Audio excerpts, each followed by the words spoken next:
उत्कट वैराग्य। शिलना महाराज कहा करते थे कि जगत को मिथ्या मिथ्या कहने से वह मिथ्या नहीं हो जाता। यदि मन में जगत के प्रति सत्यता का भाव है तो मिथ्या कह देने से ही मिथ्या नहीं हो जाएगा। उसके लिए मिथ्या की प्रत्यक्ष अनुभूति आवश्यक है। मिथ्या के भाव का अभाव चित्त को विक्षिप्त करता है। मन कभी विक्षिप्त होता है तो कभी उत्तेजित, कभी लोभ मोह में अंधा हो जाता है तो कभी काम उसे अपने अधीन कर लेता है। मन से भ्रांति के निकाले बिना जगत का मिथ्या प्रकट नहीं होता। योग का प्रयोजन ही भ्रम का नाश करके जगत का मिथ्यत्व प्रकाशित करना है। मैंने कहा, शिलना महाराज तो ऐसे बातें कर रहे हैं जैसे उन्होंने खूब शास्त्र ज्ञान किया हो। महाराज श्री शिलना महाराज ने उतना ही शास्त्र अध्ययन किया था जितना कबीर अथवा रविदास ने। बिना पढ़े ही इनके अंतर में ज्ञान प्रकाश होता था। इन्होंने शास्त्र ज्ञान संचय का मार्ग नहीं अपनाया, अपितु साधन के द्वारा अंतर के प्रकाश पर पड़े आवरण को हटाया। तब अंतर से ही ज्ञान का प्रकाश फैलने लगा। मैंने कहा, यह बात तो ठीक है।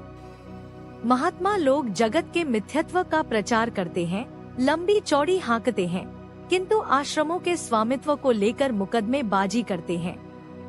उस समय जगत सत्य हो जाता है। महाराज श्री, संसार में दंभ और पाखंड का बोलबाला है। लोग कहीं सुनी बातों पर विश्वास कर लेते हैं तथा उसे दोहराते रहते हैं। जगत के मिथ्या के सिद्धांत के साथ भी यही हो रहा है। लोगों को संसार की यथार्थता का अनुभव लेने का कोई प्रयोजन नहीं।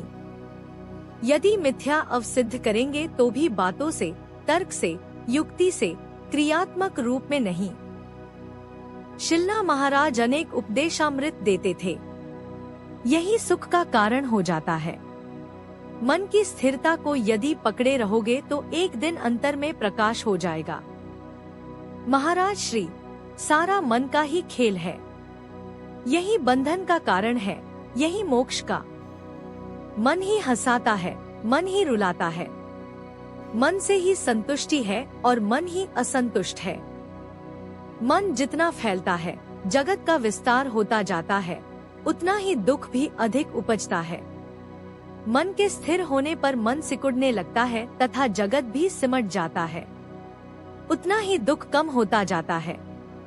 अतः साधकों का कर्तव्य है कि मन को स्थिर कर उसे पकड़े रखें, तो एक दिन जगत भी विलीन हो जाएगा, मन का अस्तित्व भी समाप्त हो जाएगा, अंतर में ज्ञान प्रकाश भी उदय हो उठेगा।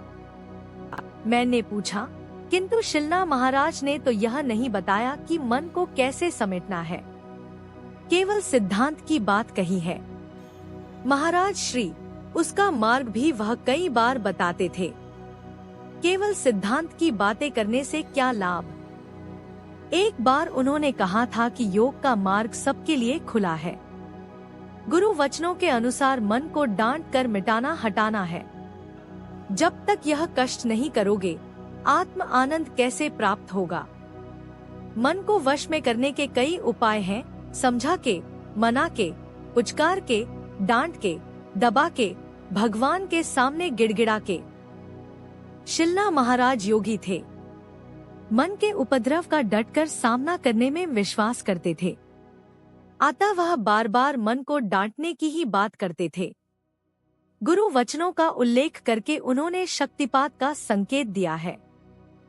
शक्तिपात दृष्टि, वाणी, स्पर्श अथवा संकल्प किसी भी प्रकार किया जा सकता है। साथ में यह गुरु वचन भी रहते हैं कि अब क्रियाओं के अवलोकन से संकल्प विकल्प के कारण स्वरूप वासना को क्षय करो। शक्तिपात ही भक्ति योग है, शक्तिपात ही ज्ञान साधन है। महाराज श्री की आंखें शिलना महाराज के ध्यान में बंद थी, किंतु उनका वाणी का प्रवाह चल रहा था। इतने में दो दर्शनार्थी आकर बैठ गए, जिसके कारण विषय को यहीं विश्राम दे दिया गया। मैं भी उठकर बाहर चला गया। उत्कट वैराग्य। ऐसा लगता था महाराज श्री शिलना महाराज की चरित्र लीला में पूरी तरह समाते जा रहे थे। उन दिनों कोई भी अन्य बात उन्हें अच्छी नहीं लग रही थी। सत्संग के बीच में कोई दर्शनार्थी आ जाता था तथा उन्हें अपनी बात बंद करनी पड़ती थी तो मन मसोस कर रह जाते थे। दूसरे दिन हम प्रातःकाल रेलवे स्टेशन की ओर बढ़े जा रहे थे। आज महाराज श्री की चाल अपेक्षाकृत कुछ अधिक तीव्र थी। संभवतः अंतर में शिलना महाराज विषक विचारों का प्रवाह उमड़ रहा था, जिस कारण चाल में भी तीव्रता आ गई थी। प्लेटफॉर्म पर पहुंचकर एक बेंच पर बैठ गए, छड़ी एक और रख दी तथा कहने लगे, महाराज श्री, वह शिलना महाराज का कैसा चरित्र है। आजीवन वैराग्य से अभिभूत रहे। यह नहीं कि कभी नदी में बाढ़ आ गई तो अगले ही क्षण पानी के स्थान पर बालू और पत्थर दिखाई देने लगे। श्मशान में जाकर तो सभी वैराग्यवान हो जाते हैं। पत्नी के मर जाने पर किसके अंदर वैराग्य नहीं भर उठता। कोई क्षणिक कारण हो जाने पर सभी को क्षणिक वैराग्य का आवेश आ जाता है, किंतु जो कभी आए तो कभी जाए, वह कैसा वैराग्य है। वैराग्य तो एक ऐसा नशा है जो यदि एक बार चढ़ जाए तो बढ़ता ही जाए, नित्य नया रंग निकलता आए। वैराग्य नींव का ऐसा पत्थर है जो स्वयं सदा भूमि में दबा अदृश्य रहता है तथा साधन रूपी विशाल भवन का बोझ उठाए रखता है। एक ऐसा वफादार रक्षक है जो साधन रूपी धन की सुरक्षा में तत्पर बना रहता है। एक ऐसी सुदृढ़ नाव के समान है जो साधक रूपी यात्रियों को बिठाकर पल्ले पार ले जाती है। वैराग्य के बिना साधन की कल्पना करना, साधन को तथा अपने आप को धोखा देना है। शिलना महाराज ने अपने साथ तथा साधन के साथ पूरा न्याय किया। शिलना महाराज ने जीवन में यह कभी घोषित नहीं किया कि वह बड़े वैरागी हैं, किंतु उनके आचरण में वैराग्य को उतार कर क्रियात्मक दिग्दर्शन करा दिया।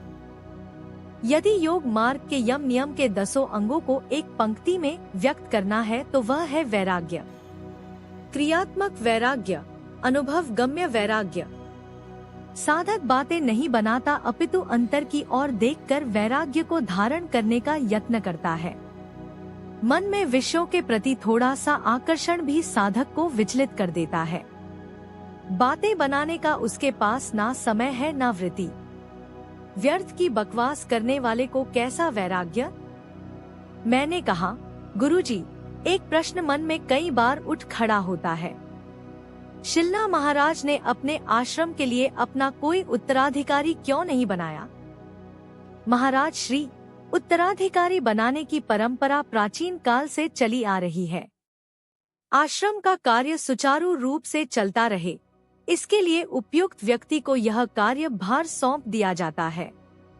इस परंपरा में गुरु की प्रधानता बनी रहती है। किंतु शिलना महाराज का सोचने का अपना ढंग था। वे आश्रम में रहते अवश्य थे, आदेश भी उनका चलता था, किंतु उन्होंने आश्रम के प्रति अपनत्व को मन में स्थान नहीं दिया। जिन्होंने आश्रम बनवाया है उन्हीं को पता होगा कि वह किसका है। उत्तराधिकारी नियुक्त करने का अर्थ यह होता कि आश्रम में उनका कुछ अधिकार है तथा वह उसका प्रयोग कर रहे हैं, जबकि साधु का कहीं कोई अधिकार नहीं। अधिकार तो बंधन है। अधिकार का भी नशा होता है। अधिकार कई कुकर्मों का कारण है। सब अधिकार त्याग कर ही कोई साधु बनता है। संसार के अधिकारों का त्याग करके आश्रम के अधिकार में उलझ जाना अपने लक्ष्य से पीछे हटना है।